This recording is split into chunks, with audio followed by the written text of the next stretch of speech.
Okay, today we talk about bearings. You gotta know, there's more to know about bearings than you think there is. I mean, like a lot of times you feel like, well, I already know about bearings, I don't need to fool with any of this stuff. And so you got a situation here where you, like for instance, yesterday, or the day before yesterday, whatever it was, we grabbed that, the Cadillac, and I was checking it this way and that way, and we found a bad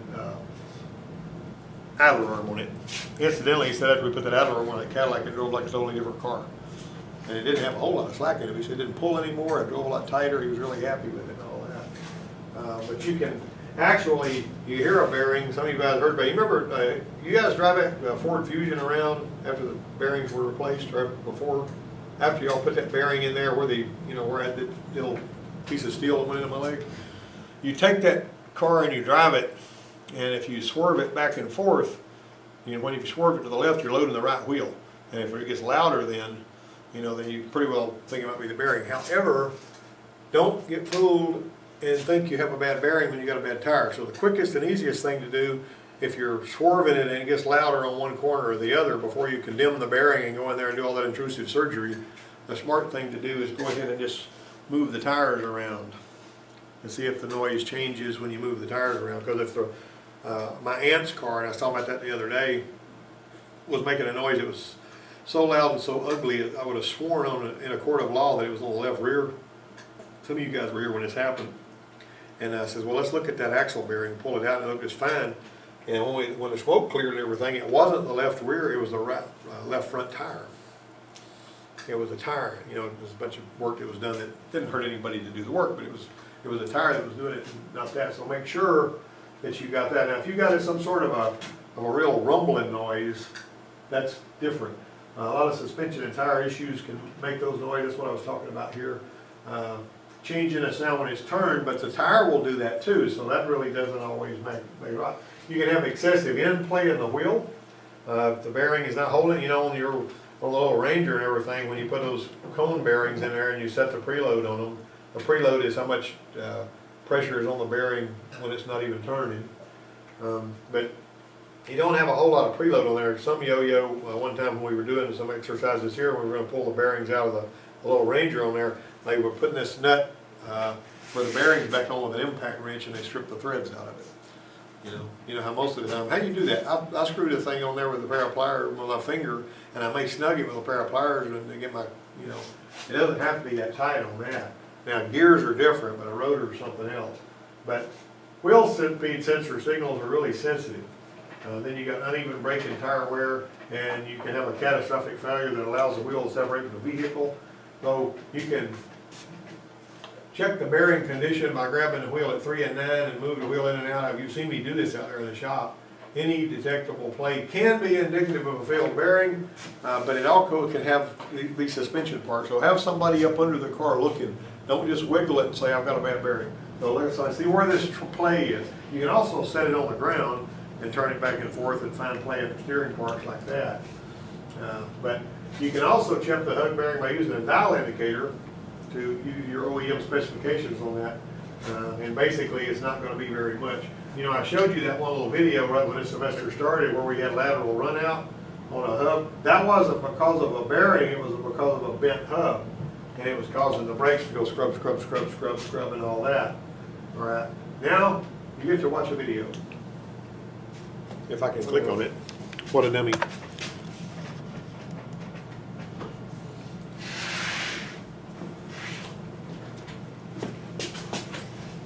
All right. Let's give you a little sound.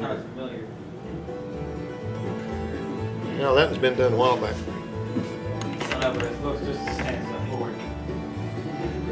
These people brought a knuckle to us. They brought us a knuckle that was off of a Hyundai, an older Sonata, you know, older than the one we got. We took the ball joint off of it first, and where the end pieces of the spanner laying across they're going to catch it. See how I got that laying across that way? And we press that center out, and it's got on the other end of that is your flange with your lug.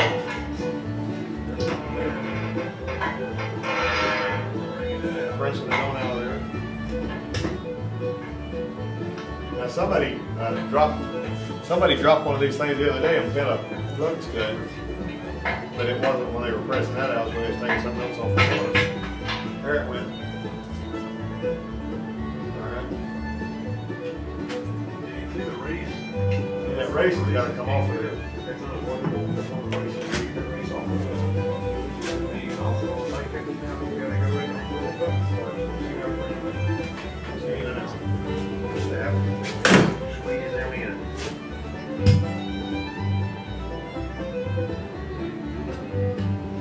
Okay, it's not ring out. And we gotta push that out of that knuckle. Use this the way that it is now. If you don't, I mean, you gotta pay attention to which way it needs to be pushed out Bearing too. out from the other direction, we gotta press against this outside. But we also gotta take that One silly thing there off. Snug it up on there. We're gonna put that other pin in there. You gotta get that off. We're gonna put it in here, and we're gonna use that as a place to press on to get that bearing out of its place. That's gonna be on there far enough. That's all that's in there, right? Yeah. We had that 2 pieces.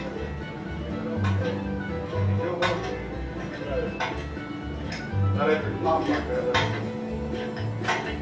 If you don't have one of those spanners, you're gonna have issues if you can't decide to torch it off of there. That's one way you can do it, you gotta be paying attention. So now we've got our flange with no bearing. The snap link came off of here. Alright, we're gonna keep working our press till we get that bearing as far as we can.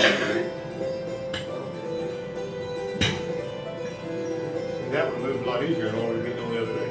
If we take that and press on the outside, press on this, we can push that bearing right in there with the old bearing. Couple, that's what we're gonna do. So we're gonna use this press. We got a good flat surface on the other side to press against, so we don't have to worry about propping everything up. But we do make sure we need to make sure we're going in there straight. So the outside.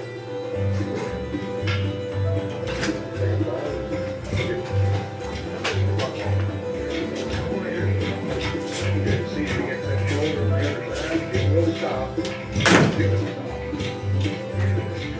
gonna be able to get our snap ring in there. We're in there. Are we in there all the way? Against the ball. We're against the balls. We're against the balls. There we go.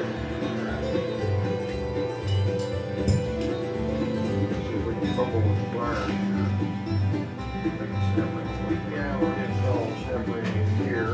Well, now we gotta take this, make sure that it's nice and clean, and we gotta put it back in.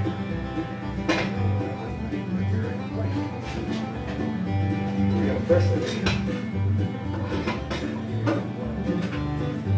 Push that. We're gonna put that on there, we're gonna press on this center, and that way we're We're gonna gonna press on the center of it, you can't press on the outside or you'll mess the bearing.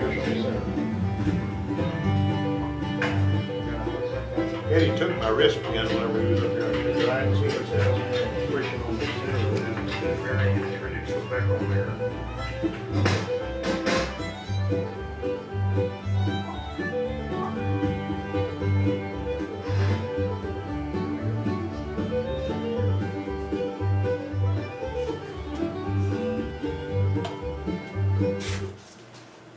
That's it. On that one, now then, what we're gonna do now is go to the next slide. That just gives you a little something to go by, you know? All right, if you gotta have an accurate ABS signal, that little wheel that goes by that sensor's gotta have a nice even spacing. And if the air gap's not right, you'll have some issues there, and you'll have ABS lights you won't know how to get rid of. If you got corrosion surface on the outer hub surface, and basically you can see where that guy's standing on it right there, that can lift the sensor assembly enough to cause a weak signal. And on some older GM models, it can cause base brake system fade at low speeds, basically. And, all right. So this is important too. How many of you guys like zipping stuff up with an impact wrench and not using a torque wrench? That sounds like you guys right here. All right, so how many times have you seen people get in trouble with that? Particularly at a tire store. A lot of tire stores use those old what do you call them things? Yeah, the torque sticks. They look like a dog bone to me, but you talk about a dog bone, you're talking about the motor mount thing. But anyway, you use the torque wrench, who was that? You guys were working on this, the brakes on this Nissan Titan out here. And when you put that cage back on around the rotors, I know that Zach McLeod is not here today, but I asked him, I says, you know, what's those supposed to torque to? Is going to be, wake up, Jonathan. What's supposed to torque to is going to be 150 foot-pounds. You know, that cage that you guys always taking out when you're pulling the rotors off? 150 foot-pounds on that one there. Who would have thought they would have torqued that much? That's a heck of a lot on that, basically. But a lot of these are going to torque, you know, 200-300 foot-pounds, depending on the vehicle you got going there.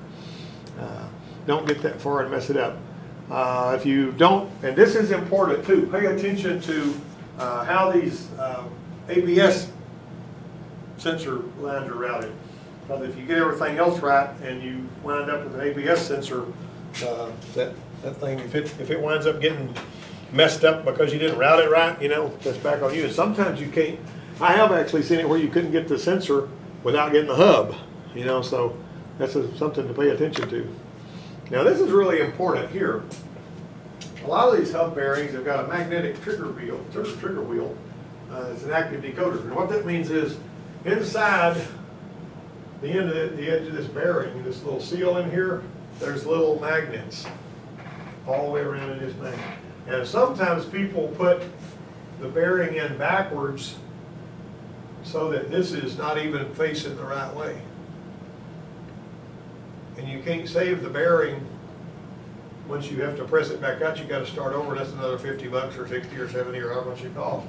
Because you're not going to be able to push it apart. You know, getting it out of there, you always mess up the bearing anyway, typically. So what you need to do whenever you're looking at that, the sensor is going to be reading off of these little magnets in here.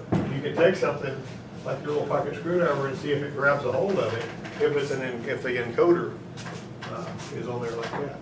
And so basically, I was going to talk for a second now about this these little war story thing. Jim Crudop, his daughter had a 2003 Explorer, and it was making a bunch of noise from the back, bearing noise from the back. So we took our chassis gear and put on it, and the rear end was really, really, really noisy. And so we took the gears and everything out of the rear end, and the bearings were all brindled and all. That was terrible. I mean, you could obviously look at the bearings and tell they were bad. So once we got the bearing kit and put it in there and got the rear end all set up and everything, put it back together, we drove it and we still had noise back there.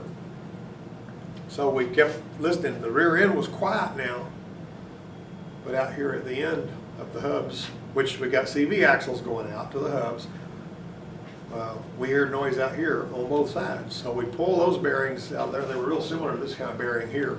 And when we pulled them out of there, I cut them apart, and they were all screwed up too. And I'm thinking, what's the chances of the ones in the rear end and the ones in the hubs being bad on the same vehicle, and they're not swimming in the same wall or anything? You know what I mean? Well, you remember the deal about, I told you about, who remembers the story I told you about the RX-7 that kept wiping out axle bearings?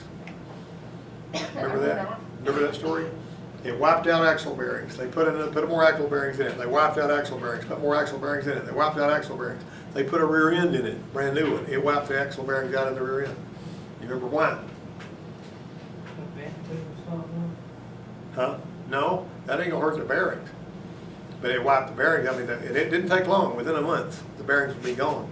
But what happened was, it had a loose ground between the battery and the engine block, so that when you went to start the car, the ground would run down the frame, out the park brake cables, into the rear end, and go out and arc on the bearings and come back up the drive shaft and start the car. Every time they started it, it was arcing on the bearings. Bzz, bzz, bzz. And after they rolled for a while, you couldn't see nothing. So what I did on that Explorer was I made sure the ground was good between the block, just for the heck of it, you know, what the heck. And so sure enough, I had a bunch of paint in between the lug for the ground and the engine block and all that. So I polished all that off and put it back on. There was a guy that had a Mustang that brought it in. So we went to get a Mustang on the hook when I was at Ford Place, brand new Mustang, and it had no starter operation. So we went to, this guy was training. I said, okay, get under there and see if there's power going to the starter and all that. And there was power going to the starter. And he swapped out the starter under warranty, and it still wouldn't start. And it turned out that whenever you took your test light and you hooked it to ground on the battery, and you touched it to the engine block anywhere and tried to start the car, the engine block would light up. So what does that mean? The ground on the side of the block. The only place they could get a ground was through that test light bulb. The ground on the side of the block, it was tight, it looked good, but they had a painted boss on the block, and it used an anodized bolt that wasn't carrying juice for some reason. We took all that out, buffed it out, put it back in, and it started the car. A year later, another Mustang came in with exactly the same problem, and that same oil change started on that one. Didn't learn from the first one, you know what I mean? And it was just aggravating to do on a saline Mustang, you know, there's nothing easy about it. But anyway, grounds, like somebody mentioned something about a ground earlier, it might have been Daniel out there or whatever, but grounds can cause bearings to die and all other kind of things, but it always boggled my mind that all of the bearings in the back of that Explorer were bad, and we could categorically prove it by cutting them open and looking at them. I got pictures of them, I'll show you later if I can find them. We had that happen with a race car one time. I guess one of the grounds wasn't done right. Whenever you turn it over, the screen we had on the front of it, for the front nose piece, it would blow the reading. Every time they turn it over, the whole thing started turning the reading. Yeah.